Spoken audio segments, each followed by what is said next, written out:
नमस्कार, स्वागत है आप सभी का एक नए वीडियो में। आज के वीडियो में हम आपके लिए लेकर के आए हैं भूगोल के 75 महत्वपूर्ण प्रश्न।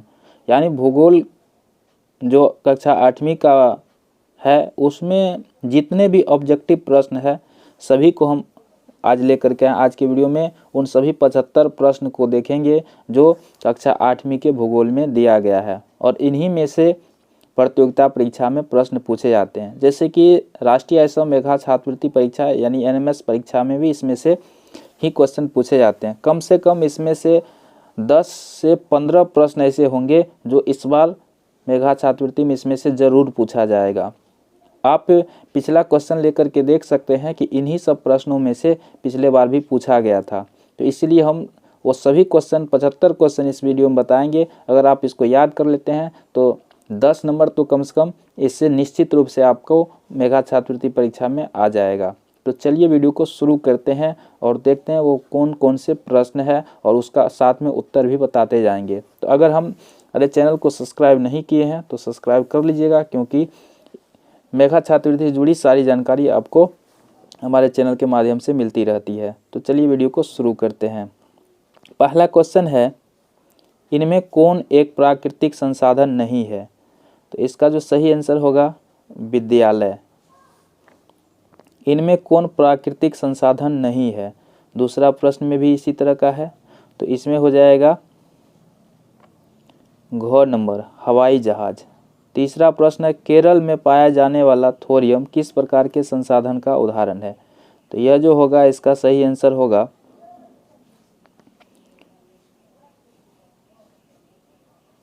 संभाव्य।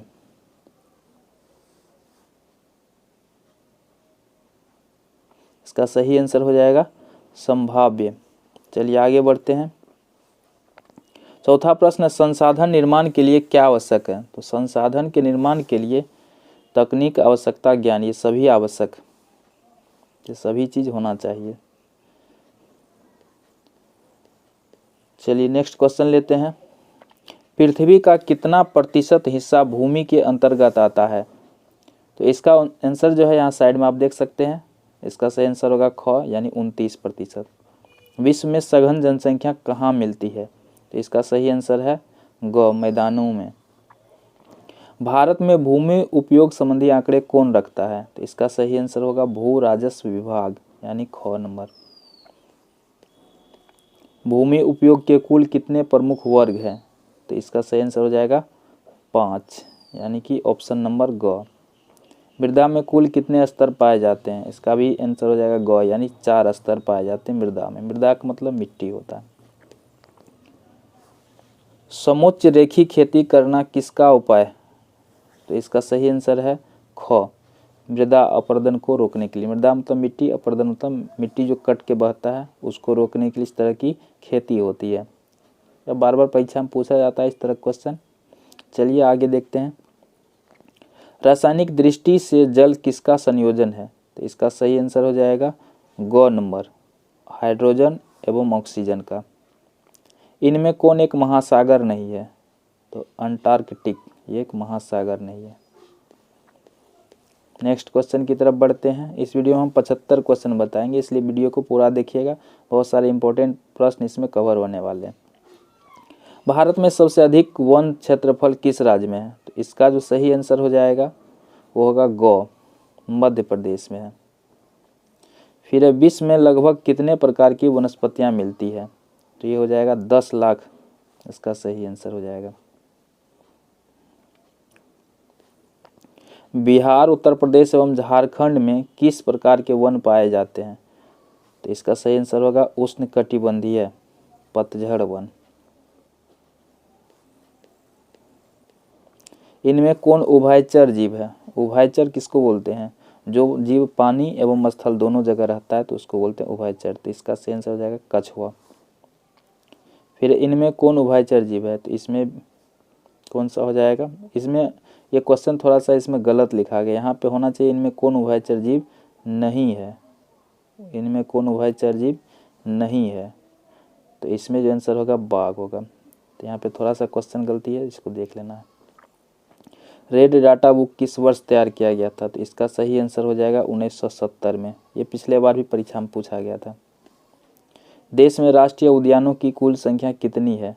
तो किताब के हिसाब से 85 है अभी, लेकिन अभी ये किताब तो बहुत पहले छपा था तो अभी बढ़ गया है, लेकिन परीक्षा में पूछा जाएगा यह क्वेश्चन तो यही लिखना है जो किताब में है।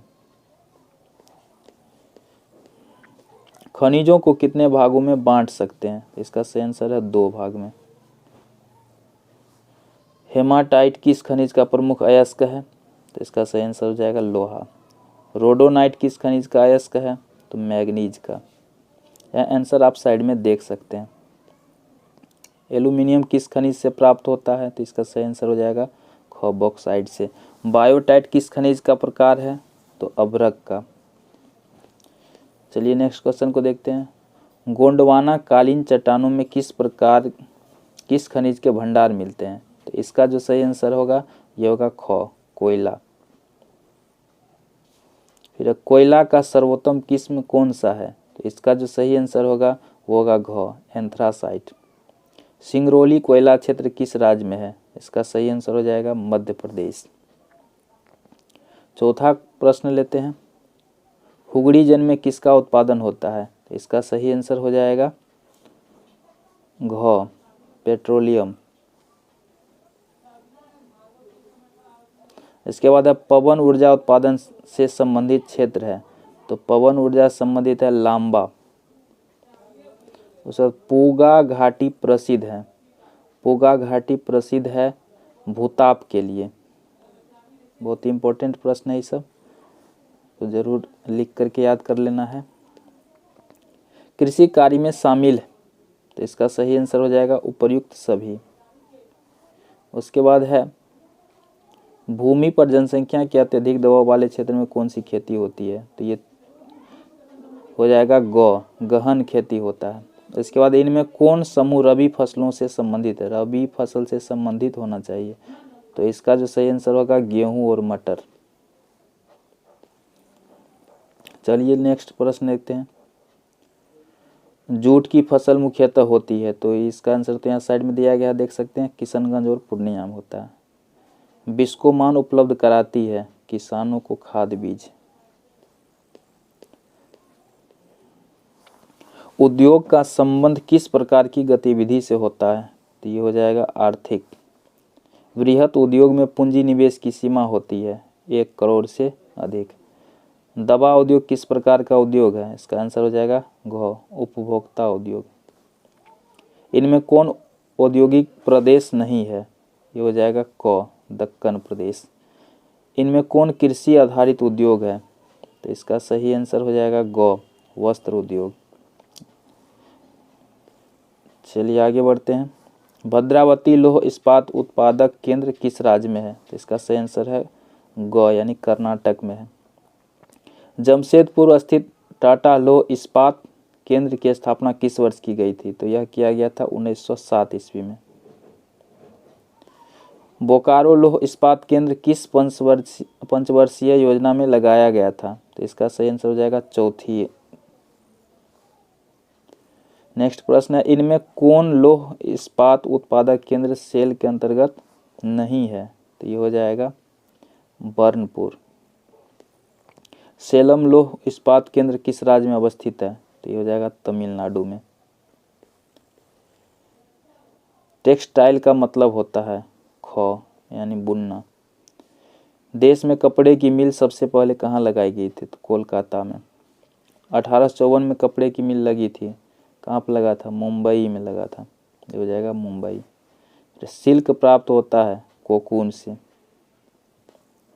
वस्त्र उद्योग के लिए आवश्यक है उपर्युक्त सभी। सूचना प्रौद्योगिकी के अंतर्गत शामिल नहीं है, तो इसका जो सही आंसर हो जाएगा वो होगा